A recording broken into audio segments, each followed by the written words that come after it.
ஒரு காரசாரமாக பூண்டு தோசை. சரியா? பூண்டு தோசை எப்படி இருக்குதுன்னு பார்ப்போமா? நான் வத்தல் பொடி போடலை, அதான் கலர் தெரியலை. வத்தல் தான் போட்டேன், சின்ன பிள்ளைகளும் சரி சாப்பிட்டுக்கிடும்னு. அதனால் வத்தலை கம்மியாக போட்டுருக்கேன். அவங்கவுங்க தேவைக்கேற்ப வத்தலை கூடுதல் போட்டுக்கோங்க. சரியா? ஒரு தேங்காய் கொஞ்சம் ரெண்டு ரெண்டு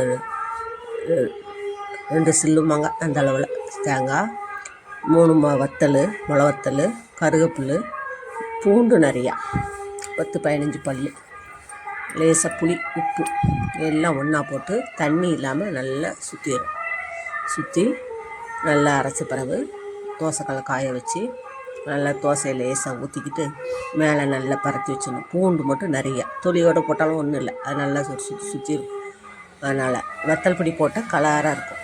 சாயப்பொடியும் போடலை, வத்தல் பொடியும் போடலை. நான் அந்த 3 வத்தலோடு நிப்பாட்டிக்கிட்டேன். ஏன்னு கேட்டேன்னா சின்ன பிள்ளைங்க சாப்பிடட்டும். சரியா? மேலே நல்லா தூவிக்கிட்டு சுற்றி எண்ணெயை நல்லெண்ணெய் இருந்தால் நல்லெண்ணெய் நல்லா ஊற்றி மொறு நல்லா வேக வைக்க வேண்டியதான். வேக வச்சு அப்படி மடித்து பிள்ளைகளுக்கோ பெரிய ஆட்களுக்கோ கொடுத்தா நல்லா காரஞ்சாரமாக நல்லாயிருக்கும். தொட்டுக்கிட்டு எதுவும் வேண்டாம், அப்படியே சாப்பிடலாம். சரியா? கலர் மட்டும் வத்தல் கம்மியாக போட்டதுனால கலர் மட்டும் வித்தியாசமாக இருக்கும். அதனால் பார்த்துக்கோங்க. சாப்பிடுறது இதிலே தண்ணி இல்லாமல் அரைக்கணும். சரியா?